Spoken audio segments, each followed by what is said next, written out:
त्रिभुज का आप देख लो, इसको पढ़ लो, इसको हम सोल्व करते हैं। देखो लंबाई 6 मीटर वाले एक स्तंभ की भूमि पर, तो मैं मान लेता हूँ ये एक स्तंभ है, ये एक स्तंभ है, और 6 मीटर वाले एक स्तंभ की लंबाई कितनी है इसकी? 6 मीटर वाले एक स्तंभ की भूमि पर छाया की लंबाई कितनी है? 4। देखो यहाँ से इसकी छाया यहाँ तक पड़ रही है, कितनी पड़ रही है? ये पड़ रही है। तो कितनी लंबाई पड़ रही है? यहाँ से ये स्तंभ था और इसकी छाया इधर पड़ रही थी, तो यहाँ से यहाँ तक की लंबाई कितनी बताइए? 4 मीटर बताइए। और इसकी लंबाई अर्थात ऊंचाई कितनी बताइए? 6 मीटर बताइए। फिर आगे क्वेश्चन कहता है जबकि उसी समय एक मीनार, तो एक मीनार है उसी समय, क्या थी? एक मीनार थी उसी समय, कि छाया की लंबाई 28 मीटर है। भैया छाया की लंबाई कितनी है? अब इसकी 28 मीटर है, यानी कि यहाँ से थोड़ा सा ऐसे बना लेते हैं इसको।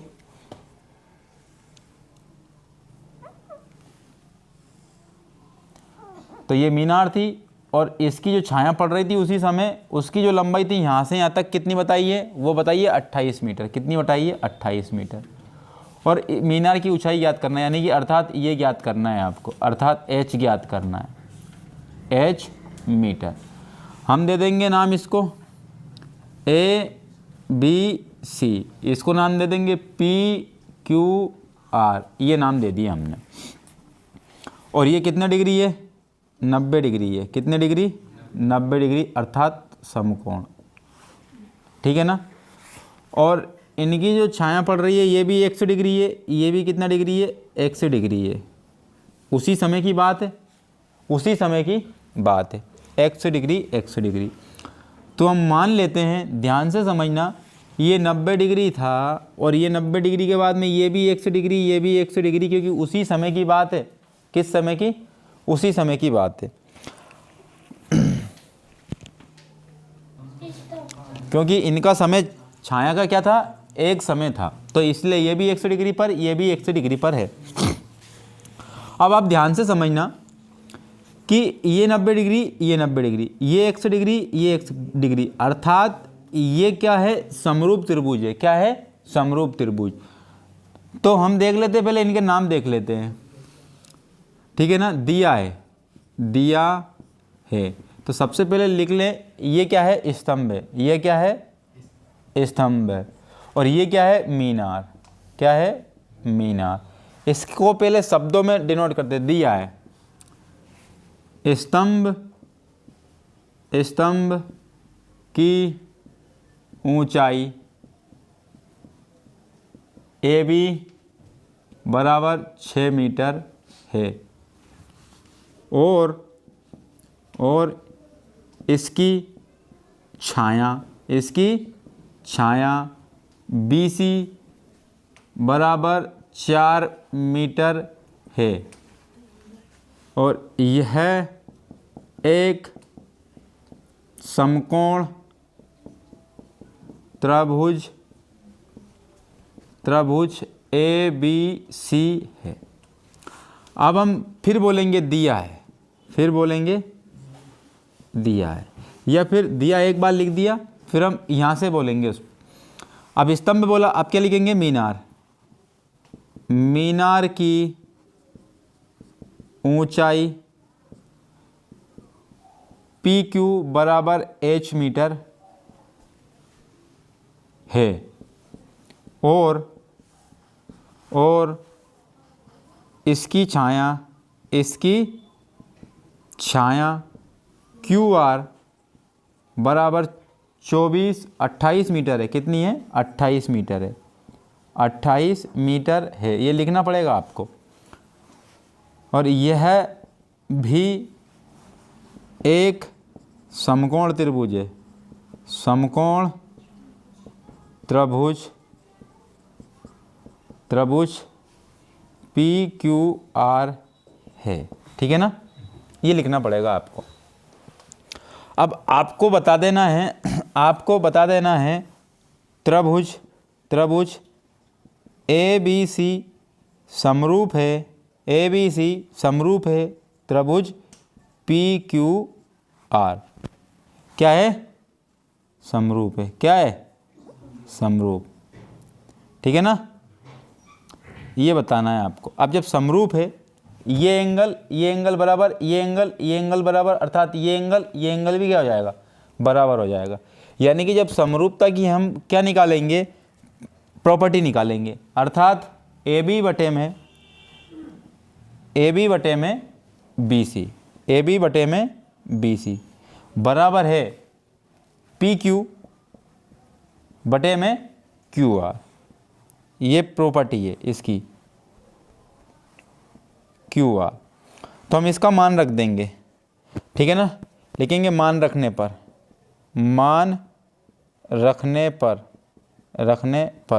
ए बी कितना दिया है? 4। ए बी कितना दिया है? 4 बटे में बी, ए बी कितना दिया है? 6। ए बी कितना दिया है? 6 और बी सी कितना दिया है? 4 बराबर पी क्यू कितना दिया है? एच और क्यू आर कितना दिया है? 28। ठीक है ना, तो 28 का इंटू किधर कर देंगे? 6 और एच का इंटू किधर कर देंगे? 4 में, यानी कि 28 का इंटू 6 इंटू कितना होगा? क्रॉस में गुणा होगा। क्या होगा? क्रॉस में गुणा होगा, बराबर 4 का इंटू एच में हो जाएगा, तो एच इंटू कितना हो जाएगा? 4। तो 6 इंटू 28 ये बटे में आ जाएगा 4 बराबर क्या आ जाएगा? एच। तो 4 साते कितने होगा? 28 और 6 साते कितने होगा? 42। अर्थात एच कितना आ गया? 42। अर्थात एच बराबर कितनी आ गई? 42 मीटर। अर्थात मीनार की ऊंचाई कितनी आ गई? 42 मीटर। ठीक है, यही आपका क्या हो जाएगा? आंसर हो जाएगा। अब इस क्वेश्चन को सिद्ध करना है और इस क्वेश्चन को हम सिद्ध बहुत ही सरलता से कर लेंगे यदि आप भी इसको ध्यान से अगर समझने की कोशिश करोगे तो गणित को हम बिल्कुल ऐसा कर लेंगे कि आपको पेपर में बिल्कुल भी समस्या ना आए। तो इस प्रकार से हम इस क्वेश्चन को करेंगे ताकि आपको बिल्कुल भी प्रॉब्लम ना आए। सबसे पहली बात तो ये बोल रहा है यदि कोई रेखा एक त्रिभुज ए बी सी, तो सबसे पहले तो मैं त्रिभुज बना लेता हूँ। सबसे पहले क्या बना रहा हूँ? त्रिभुज बना रहा हूँ। तो ये त्रिभुज है ए बी सी। बोला त्रिभुज ए बी सी की भुजा ए बी और ए सी को क्रमशः डी और ई पर प्रतिच्छेद करता है। अर्थात मैं बोल दूं, ये रेखा बोल दी मैंने, तो ये जो है डी है, क्योंकि बोला ना ए डी और ए सी को क्रमशः, अर्थात ए बी पर डी पॉइंट होगा और ए सी पर ई पॉइंट होगा, तो ये प्रतिच्छेद कर रही है रेखा। अब आगे बोला गया है कि प्रतिच्छेद करे तथा बी सी के समांतर हो। अर्थात बी सी के समांतर का मतलब ये और ये आपस में क्या है? समांतर। तो सिद्ध कीजिए कि ए डी बटे में ए बी बराबर ए ई बटे में ए सी, ये सिद्ध करना है हमें। तो सबसे पहले तो हम लिखेंगे सिद्ध, है ना, सिद्ध करना है, सिद्ध करना है। ठीक है ना, तो वो लिखा ही है, चलो ठीक है, इसको छोड़ो। तो मैं यहाँ पर बोल दूंगा डी ई समांतर है बी सी के। ये डी समांतर है बी सी के, ये हमें क्वेश्चन में दिया है। अब सबसे पहले तो बोलेंगे कि दिया है क्या दिया है आपको? ए डी बटे में ए बी बराबर ए ई बटे में ए सी। तो ये दिया है, तो अभी छोड़ दो। ये क्या दिया है? ए डी बटे में ए बी बराबर होना चाहिए ए ई बटे में ई सी के। अब सबसे पहले बात कर लेंगे हम, क्या यहाँ पर दिया है आपको। अब मैं बोलूँगा ए डी बटे में डी बी। तो क्या बोलूँगा? ए डी बटे में डी बी, अर्थात डी बी। इसको बी डी भी लिख सकते हो आप, ठीक है ना, बराबर होगा ए ई बटे में ई सी के। इसी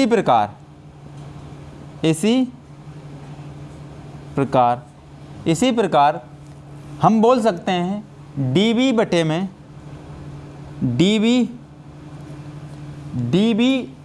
में AD। अर्थात अभी तो पहले तो ये बोल रहा था AD बटे में DB, अब हम बोल सकते हैं BD बटे में AD। तो देखो इधर से DB बटे में AD बराबर होगा उसी प्रकार EC बटे में AE।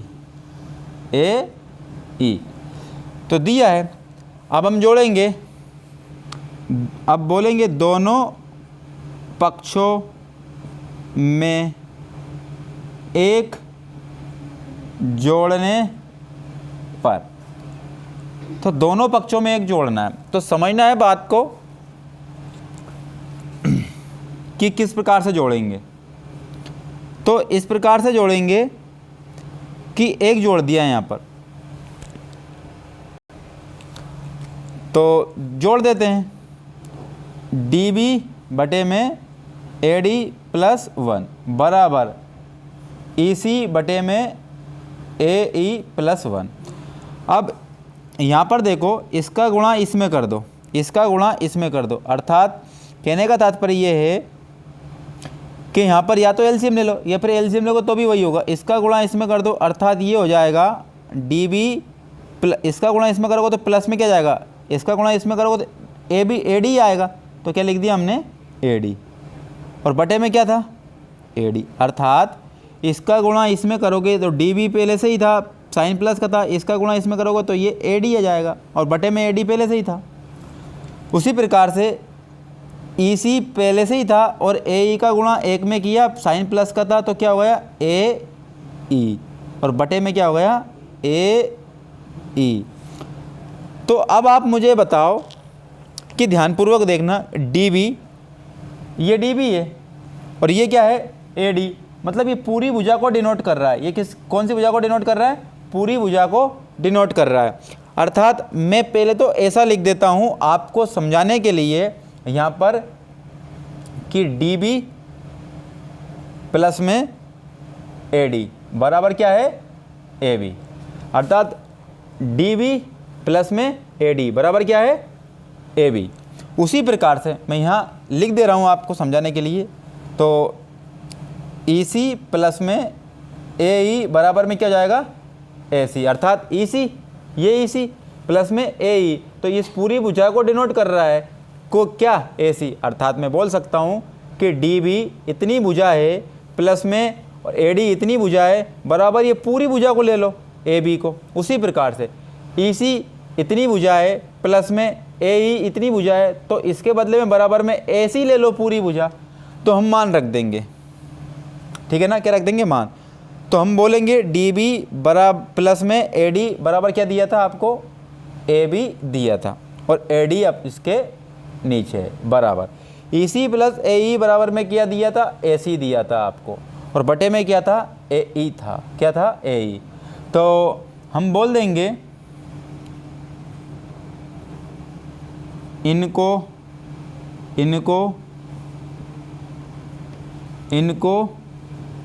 पलटने पर, या फिर ऐसा बोल दो एक के बटे में रखने पर, या फिर इनको पलटने पर कर दो। तो इनको पलट देते तो क्या हो जाएगा AD बटे में AB बराबर AE ऊपर पहुंच जाएगा, क्योंकि हमें इस फॉर्म में लाना है तो इसलिए पलटना पड़ रहा है।